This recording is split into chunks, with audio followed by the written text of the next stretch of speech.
Hey everybody, I'm Cameron. And I'm Zach. I know everything. I know 2 seasons of things. And this is the Watching You Watch podcast. Oh, yes. So you're here, Zach. You made it. I indeed. We're starting season 3 of Game of Thrones. How are you feeling, Zach? My mind, body, and soul are here. And intact? Debatable. I mean, George R. R. Martin hasn't ripped too much of it away yet. I'm only letting him take it off in tidbits because he'll bite off more than he can chew and not finish the rest of his books. Like a breakaway chocolate bar. Like a Kit Kat. Like a Kit Kat. Out of my soul. Your soul is a Kit Kat. Mm. Ooh. Okay, That's why you hear snapping noises when I'm sad. It's just like your little... That was my heart. Yep. So if you've been following along with us, you've been witnessing Zach's fun times through Game of Thrones. And if this is your first episode of the Watching You Watch podcast, we recap shows with a theme that, in this case, I've seen the show before, and Zach has not. As best as I can. Yes, he hides from the internet to avoid spoilers as best as he can. It's hard. But in the meantime, I ask him leading questions because I know everything that's happening. Yeah, so sure. it's a fun time, isn't it, Zach? Yeah. I mean, I'm excited. This season started off, I don't know if it's necessarily quite as epically, but because we're covering so many people's stuff, but stuff is happening, obviously. Stuff is happening. And it's interesting. Although I will comment that there was a great lack of Theon, which is phenomenal. Isn't that perfect? That's okay. He can just Don't go we away. like that? He can just die off screen. So we just watched episode 1 of season 3 entitled Valor Dohyrus, and it's kind of an answer to the finale episode of last season, which was titled Valar Morghulis. Mm-hmm. Because there was a lot more ghouls. I mean, and if by ghouls you mean faceless men and White Walkers. Yeah. So anyway, why don't you take us away, Zach, with your highlights of this episode? Okay, so not exactly sure what's happened with the Night's Watch, but Sam runs around and is like, hey, are you alive? And then the person's holding his head in his hand. He's like, you're probably not alive, and turns around to see a White Walker, and his bros kill him. It's like, Sam, did you send the ravens? And he's like, oh, no, you had one job. I'm like, wow, they literally dropped that line. But evidently, a lot of the Night's Watches survived, and Sam was supposed to send the ravens. There's no real context of how he got past, like, the army of White Walkers or, like, anything. They just ignored the fatty. But whatever. So that situation is amorphous and weird. But Jon gets into Wildling land, and he goes backstage into Mance Rayder's camper, and Egret's all like, look what I brought home. I brought a crow. And some guy's like, oh yeah, I eat crows for breakfast. Well, so without milk. And he's like, oh crap, I'm really in deep now. And so basically the first person is not Mance, is what I assume. It was not Mance. And then other person, who I assume to be more Mance-like, he has a lot more metal hair, walks forward and it's all like, so why do you want to be a wildling? Why do you want to be in our band? And he's like, I play bass. It's like, no, you don't. And he's like, well, because I want to, like, truly serve and, like, take care of the threats that are happening in the north, not let people murder babies in front of me. It's like, legit. All right, you're in. Get him the wristbands. And that's pretty much the Jon Snow thing. So Jon Snow actually did okay this episode, which was nice. For a change. I mean, it was about 50% pouting, 50% character growth. You know, and 50% knowing a little bit more than nothing. Which is normal for Jon. No. Okay, so he still knows nothing. We're still at 100%, not 150 just yet. 100% knows nothing. Yes. That's actually, then I guess he's at 200%.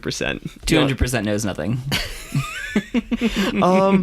So let's see what else. Really excited to see Margaery do things. I don't know, I guess I'm kind of jumping up episode order, but yeah, just go in any order. It doesn't matter. Yeah, there's this whole thing where she basically goes to, like, an orphanage and they're like, your family did great protecting these walls from the bad people, and we're going to help you. And evidently she's always been doing this kind of work. So it's like, oh my gosh, she's like the antithesis of Joffrey, and it's phenomenal because he's like, charity? Is that even in the dictionary? What is this compassion? And the best part about it is her mother, like, his mother is all like, oh, well, don't you look such and such? He's like, oh, don't you look such and such? And it's funny because they're like having this word battle, and Joffrey's squirming there, knowing that he can't just like nose into the conversation because they're fighting with words. And Loras is just there, just like, what's going on, guys? He's simpering. It's phenomenal. Like, he has no idea how awful it is.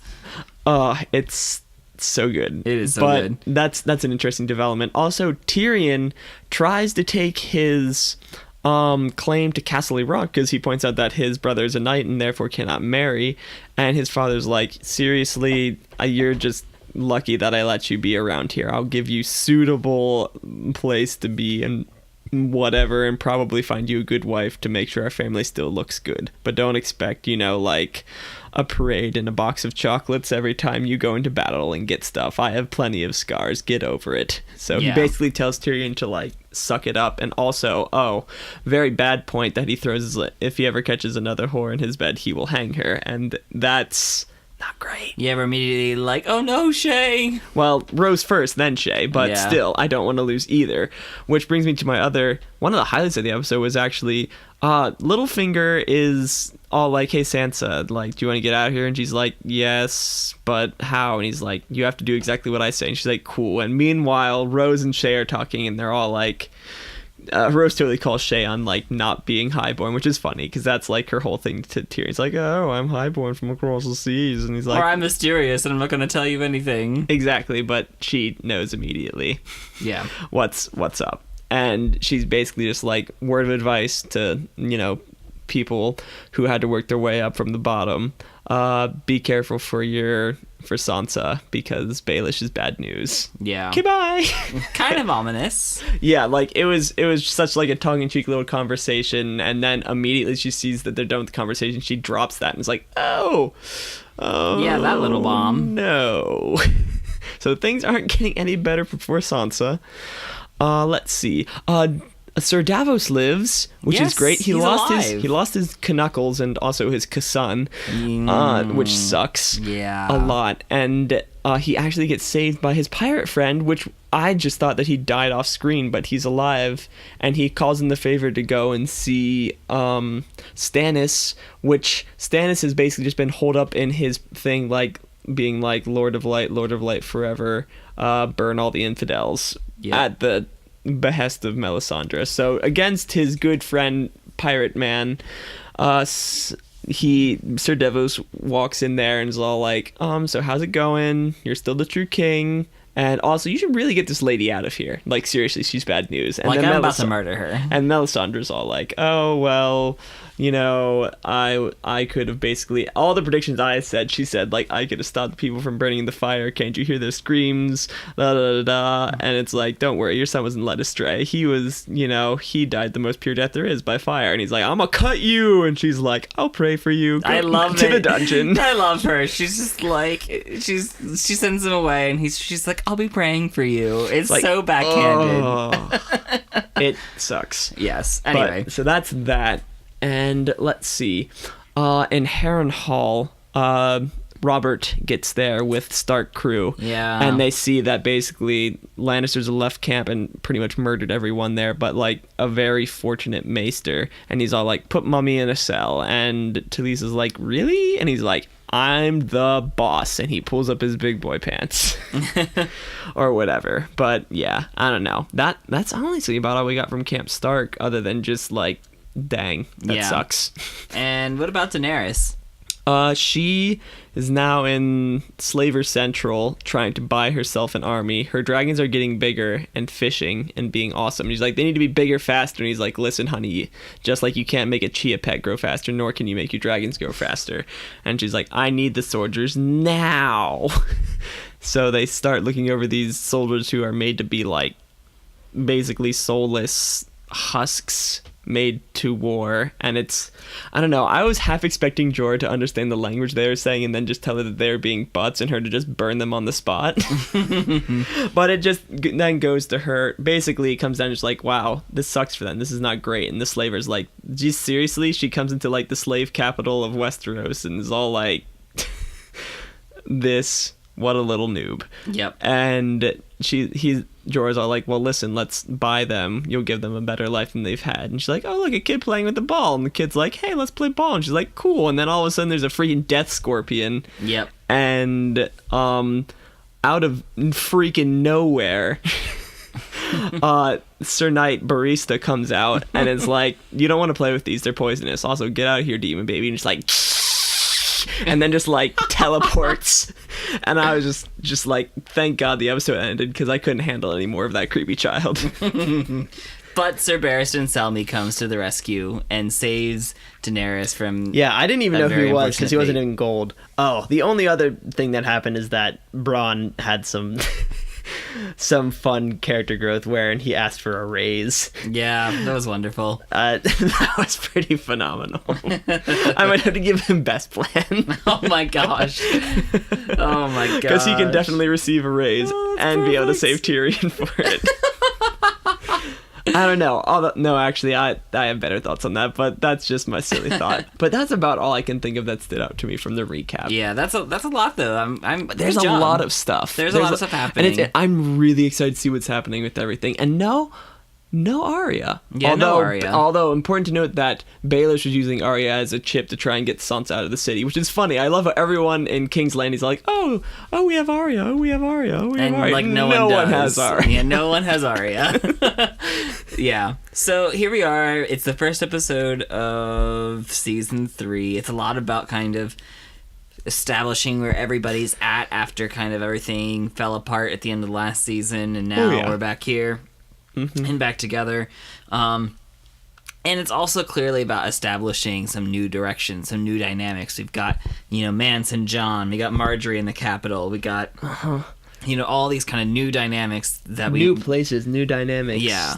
Oh boy. So I kind of wanted to go through some of these things and kind of talk about them. First off, we have to talk about Mance in the North. What was your first impressions of Mance? We've heard him talked about a lot. We heard that he's a former crow. That he, like the wildlings are quick to bring that up. Actually, that he's like the crow who turned on them and saw like the value of being a wildling. Yeah. So yeah, and that's interesting because I thought it was very interesting that basically they're prepared to kill him on the spot and they give him a good reason why he wanted to join their camp. Mm-hmm. I don't know. He just seems like a very smart leader. I don't know. I know he's not necessarily the most savory character, but he's a character that makes you think: is the Night's Watch all that great? Are they good? Mm-hmm. And he also has that whole thing where he's just like, oh, like we don't kneel for anybody, like north of the wall when Jon like is kneeling. Yeah, exactly. There, Your Grace. It's weird to me because like to amass all these followers and have everybody here, it seems like you have to be a pretty charismatic guy who's really kind of wrapped up in power, or at least that's kind of the dynamic. He's strong. That yeah, and it seemed that way. He seemed else. charismatic, and like by the way the people followed him, just by the way he carried himself. Mm-hmm. I don't know. He's definitely a leader type, but I'll definitely want to know more before I make all the judgments, and I also want them to play live at my wedding. Mance Rayder and the Wildlings. I need That it. was my terrible guitar. And the giant is on the drums. Yes. Which that was also cool. He's just thumping like a pole. Just a pole into the ground. Yes, that's all he's doing. To a beat. Nice. I need this at all of the special gatherings. There we go. I'm already. This is already great. It just gets better the more I see camp. The camp wildling. And like Egret's the groupie everywhere.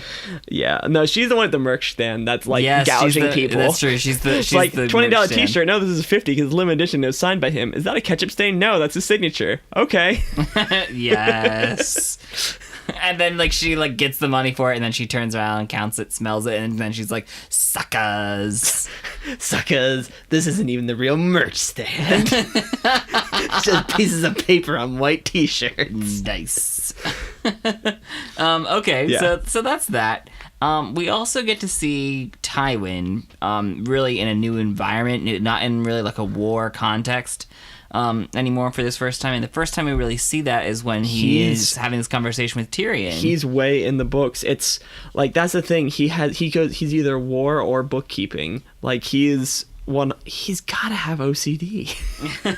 What do you think Tywin's real hang-up with Tyrion is?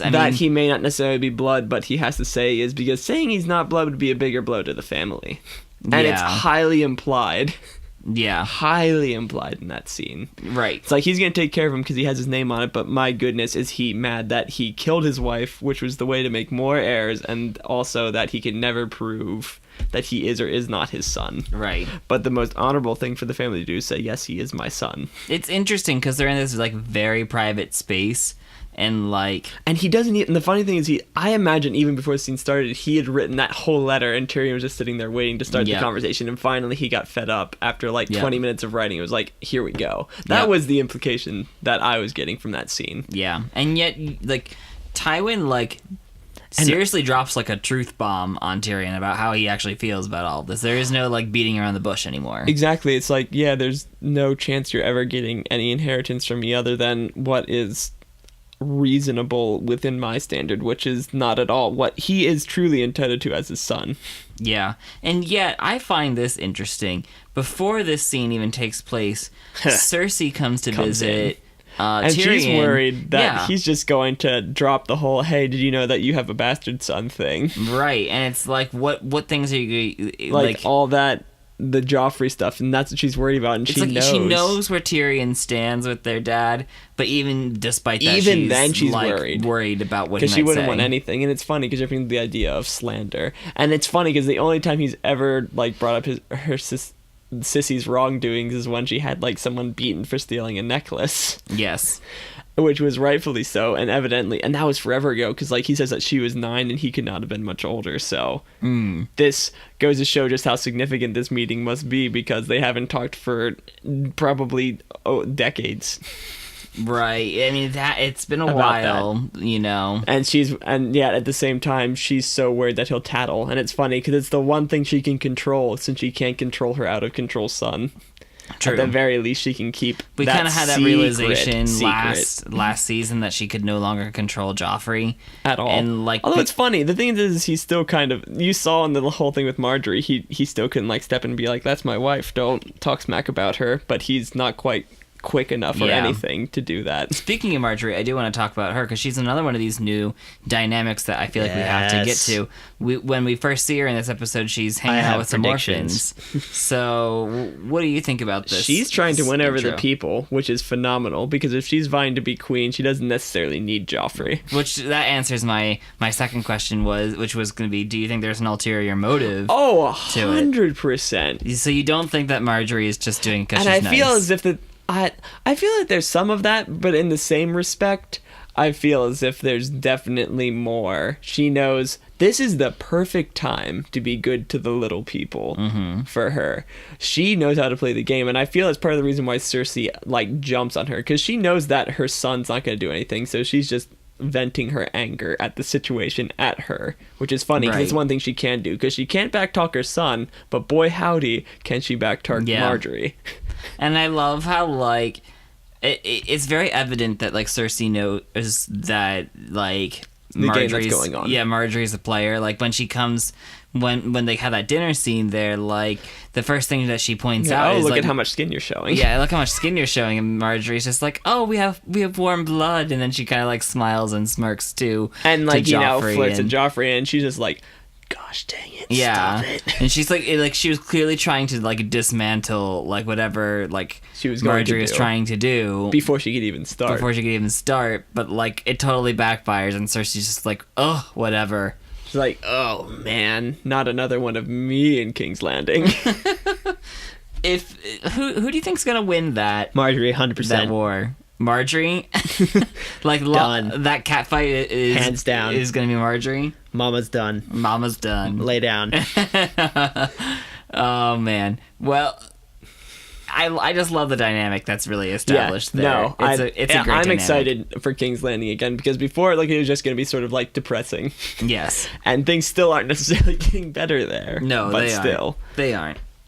Okay, well, I want to also talk about another big scene that happened in King's Landing, and that's of course with Littlefinger and Sansa. Gosh. And It's a really interesting scene. It's getting creepy. I'm afraid that he's trying to get his waifu young. Okay, so what is that what it is? Is that what Littlefinger really wants with Sansa? What do you think it is? I don't know. Like, that's the thing. I feel like it's too shallow because he can't have Catelyn to have her daughter because she's so like her. I feel as if that's sort of part of it, but I feel as if it's more. My inkling is that it's more get one of the daughters, give it to Catelyn, get eternally grateful from her. Okay. That's what I feel his angle is. Like, Rose seems to imply something more sinister. And that's why I think things like, maybe, I don't know, like what he'll want to do. And that's why I said it that way, but he'll definitely, if he has the chance to have control over Sansa, he'll bargain her off to Catelyn a lot less savorily. Mm-hmm. You know what I mean? Like, and yet he admits to Sansa there, like, if I help you, it's gonna mean, like, you have to treason, basically. Yeah, you're gonna have to leave a drop of the hat. And yeah, and that's true. But I don't know if that's necessarily true. I don't know. I mean, it would kind of be that way, but in the same respect, I could see Joffrey just being like, whatever. I feel as if he knows a way to weasel his way out of it. There's let's be honest, lot though, of planning behind this, and I don't like it. Regardless of anything that she can do or be, or like, she's still like a Lannister bargain chip. Yeah, she's still a bargaining chip, and like that's something that the Lannisters aren't going to let go of too quickly. Yeah, so I don't know. I mean, like, I'm very apprehensive about everything with that, and especially since Rose said something, because she is a very smart cookie. She is. So I don't necessarily know what will happen, but all I know is that there's a lot of bad things that could happen as opposed to good things. True. If you weigh it on a scale. Well, let's move on to Daenerys then. We see Daenerys in a really interesting spot. She's got devotion, she's got money, she doesn't have an army though, and that's she has the a chance thing. to buy one. And she has the chance to buy one. First off, how do you think she's going to purchase all those slaves for her army? And yeah, do you I'm think wondering if she has that it? much wealth, because even if that entire ship's hold was full of riches, which seems unlikely, like, it's kind of weird. It's like, I thought she had more people than that, but whatever. I don't know. I was honestly expecting her to whip out her dragons and be like, yo, free. I just have this very suspicion that she's just going to have the slaves turn against the slave masters, because if you think about it, if you're charismatic to turn the slaves against slave masters in almost any situation, you'll win. Except these slaves are very well trained. They're very well trained. They're very programmed too. They're called the Unsullied, and they go through a very rigorous they're castrated. They are like made to like murder a baby so that they show that they can, like, they don't have any weakness even murdering something helpless in front of their mother. I mean, it's like their training is nuts. They said, I don't remember how many days they said they were standing out in the sun in their armor not moving. Yeah. I mean, a guy gets his nipple cut off. And just he's to just make like, a thank point. you. And it's like, whoa. Mm-hmm. And yet Daenerys says something kind of off the cuff, though, as they're leaving. She says something to the effect like, what kind of person does this make me if I purchase them? Yeah. So, do you think she's going to go through with it? I don't know. Okay, I'm still staying with she's going to, like, save them through Dragonfire and not having to use money. That's what I feel. I feel as if, I understand, especially her as a person would have moral quandaries with this, because she just came from a situation where it's like, you know, there's these people, they choose to follow me, and it's like, and it's the whole thing where when she, like, saved the other people, they were like, the witch lady killed her husband. Yeah. And she just has this soft heart, but she doesn't, she's very apprehensive at this point. Yeah, and she makes it very so. clear, like, with me, there are no slaves. Exactly, and she's like, about a free nation, free. and that's what she told to everyone. And she says, getting these people, I think she understands it's going to be hard, because can you reprogram free will back into them? Will she truly be able to have a free state? And it would totally contradict her message to have this army that follows her without thought, and then you just basically sits and waits on her beck and call. Right. So that's the thing, but then there's also the pouty, I want my army now part of her. That there is that, it's that, where are my dragons? Yeah. Part of her. Yeah, she has some of that highborn. Yeah, she does. But in the most pleasant way of anyone in the series. Yeah. Sort of, if you don't want to get burned. Yeah. And Jorah still being the voice of reason, because it's true, because if she wants to do things, he's looking in not necessarily in her best interest, but in what she wants and doing it the best she can, this is the best option. Buying an army is her best option, because Right. amassing an army due to strength, like he told her, like, Khaleesi, people follow you when you prove yourself to be a true Khalasar and you have strength. Yeah, and she's like, no, they'll love me because they'll love me. And he's like, no, you don't get it. You Like, don't get it. That's not how it works over here. Yeah. And it's true. But the thing of it is I can see why Jorah want to do that, because get a huge army, get Dothraki. Because it would not be very inconceivable for other Dothraki camps to be like, wow, she done good. And then to join in the ranks with these other people. But yeah, I don't know. I know that they're both apprehensive for a lot of reasons. Right. And I don't know. And that's part of the reason why I feel she's going to go full on set the slaves free thing, is because she asks exactly how many there are.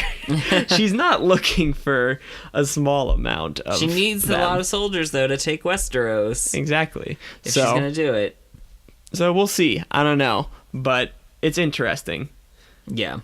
Well, okay, let's move on then to our weekly wrap-up questions. We saw not a huge amount of Stark stuff. We didn't see Arya or Rick on or Bran this episode. Yeah, I want to see what they're doing, but I'm assuming that's next episode. So, yeah, well, we'll have to wait and see. So, Or whatever. Who gets Stark of the Week this week? Again, there's just not a lot of Stark stuff going on. Yeah, this and that's the episode, so thing. that might This be is kinda why hard. I think I said in the recap, I think I might actually... Can I count Jon Snow in this? Sure, I've always said you could count Jon. I as, honestly want to give it to Jon, because of all the Starks this time around, I feel he did the coolest thing. Because true. the thing with it is everything else was handed to him, but this, he had to take the initiative and seize, making it through wildling initiation. Yeah, and he had to really like make up that answer like on the spot. And part of it is you could kind of tell it wasn't necessarily made up. Well, yeah, I was gonna say the best thing about that is like it's not entirely untrue either. Yeah, exactly. It's not entirely untrue, and you kind of see the point where it's like, will he truly be a double agent? Yeah. There's a lot of ambiguity about that at this moment right now. Which is interesting. Yeah. Okay, so Jon Snow gets it, and I think this is This the is first time no, for season Jon. 3 first time, because everything else he's done to this point has been pouting or getting teased by Ygritte. That's true. Who played the game the best this episode, though? A lot of people who were definitely making some really strong moves. I think. This is why I want to give it to Margaery, because I feel Okay. she's doing a very good job winning over the people, also holding her own against Cersei, and I mean obviously holding her place. She's like just flourishing in this position that she's been given, and she's like taking stuff, and it's great because I love how she's saying, like, she talked to the nun who was in charge of the origin, come to me, no, directly to me, and she like makes a very big point of this. Yes. So you can tell she's running her own game, which is great. Right. And to me, there's just this like beautiful ambiguity of whether or not she's doing it because she's playing the game or if she's doing it like Because she's charitable. Yeah, like because on one hand, like she walks through like poop water and ruins her dress, And it's like, but I can get another one. And she's like, I have more dresses, but at the same, like, so there's that side. But then she's also doing it in like a very public place, with, like a lot of people watching, and yeah, like, she made sure that there's this whole thing about the Like, card it was being like- set down for a while and then getting out. it was a little bit like theater, Yeah, there's a lot of theater with hers. That's how I feel. Yeah. But the thing with it is at this point it is kind of hard to tell whether she is an okay person or whether she's just really playing the game. Because at this point, that is probably one of the best things you could do, because placating the populace right now would be very smart, because there are very few people who do not want the Lannisters dead.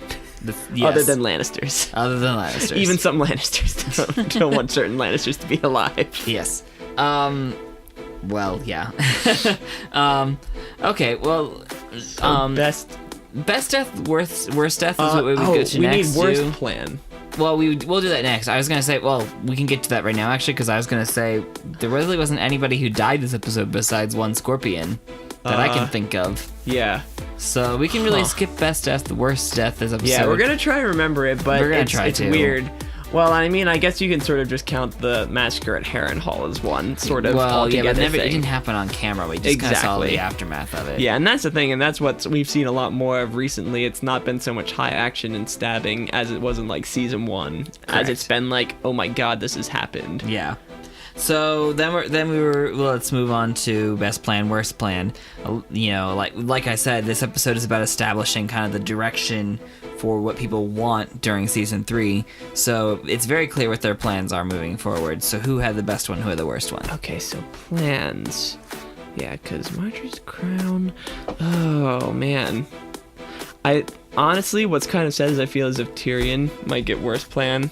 For attempting to get Casterly from his father. The thing with it is, it was good and bad for him, but it was really bad because, I don't know, the thing with it is it's bad for all of his plans. It's kind of good for him overall because he'll, probably be able to get out of that hole, do a little bit more stuff, but it's going to be all under Daddy's control, and he's going to go to a place where he's probably going to be able to be like monitored more easily and just all this stuff. So it's like a plan that backfired in about the worst way on him. Kind of funny because he goes from like winning like the crown and he last tried time. And the thing with it is that was his best play at this point. Yeah, now he's stuck and he knows he's under Daddy's thumb. Yep. And I mean, if there was a time to report Cersei, it would have been then. And the thing that is what he did was disrespectful because he was literally asking for his inheritance before his father was dead. Yeah, but like at the same time, he's never been officially named heir in the way that like Jaime being a Kingsguard. So it was not an unreasonable claim, but it was definitely not the best one to make, and it's really sad because it blew up in his face. It did. So then, who has the best plan this episode? I mean, I was thinking more along the worst plans because it was a toss-up between him and Davos. Because I knew Davos was going to go and lose, but I don't know.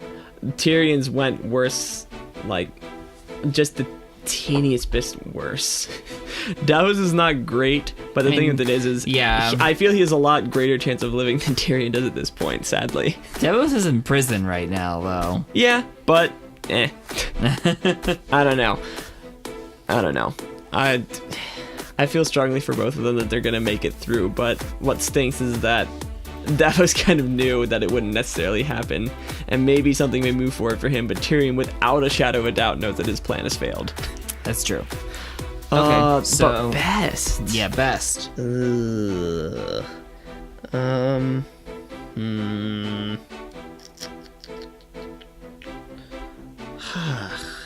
It's not good. Yeah, there's not a lot of good plans moving forward.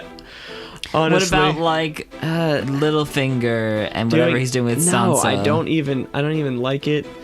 Like, there's just a lot of bad things that have been put into motion. I honestly think I have to give it to Daenerys buying an army. For her, in the timeline where she wants things to happen, that's about her best option. That's a good one. It's decent, but I can't honestly think of someone else who has a better play at this point. I mean, I gave Margaery the crown. I can't really give her a plan because things have just You're right, and it's not like we've really ever seen her say that, oh, I'm doing this because I want this so that this happens. Yeah, like, and especially since I'm not sure if it's a crown play, and since I know that Daenerys is, like, buying an army, and like we speculated before, her buying an army is going to help her in the long run get more followers and have more things happen in her wake. So unfortunately, being charismatic is not just enough. You actually have to have power to start throwing your weight around. Yeah, that was definitely Jorah's point, and it'll be interesting to see if she takes that lesson to heart. Yeah, with all this, it's very true, especially over where she is. Yeah. Okay. Well, Zach, it's a different kind of dynamic than it was at the end of last season.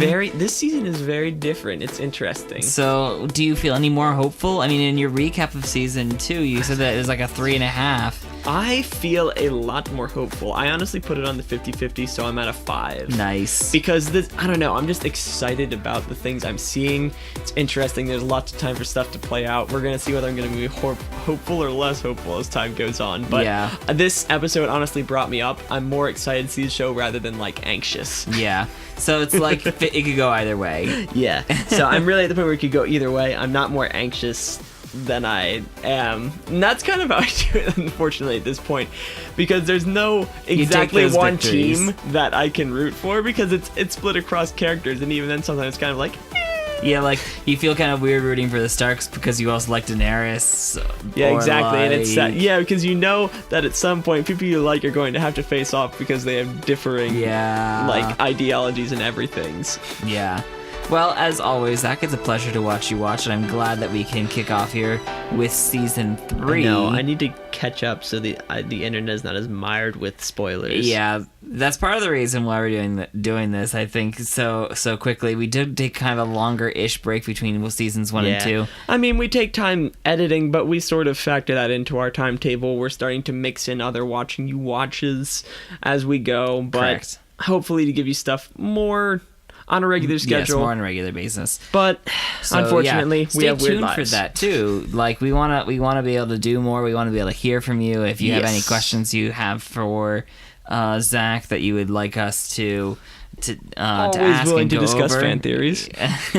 So, or if you just are interested in seeing Zach's pain as he goes through these some of these agonizing Or you moments. could be nice and just send like nice nerd things my way, like gifs of dogs or like animes or whatever. He might need some like cute puppy gifts after some of these sad moments sometimes. Oh boy. You may just want to keep one of those like on file just to send to him. Send like, sorry for your loss of character.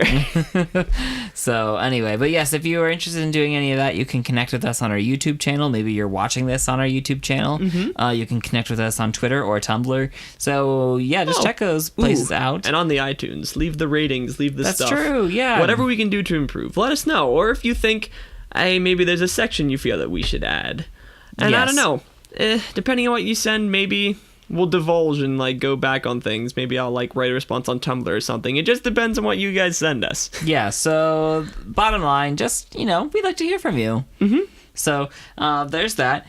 And you'll be able to. We'd love to be able to feature you in this, as much too. We're in like the 3rd season, which if you're really thinking about it right now, that's like halfway through everything that's out there At this point. And we're getting almost to the point where you said like what? There's like 2 more seasons and they aren't quite as big. So we're almost getting to the half of what the proposed show will be. Right. So that at the time of this recording, seasons 7 and 8, I guess, have been kind of announced, and that they're going to be shorter.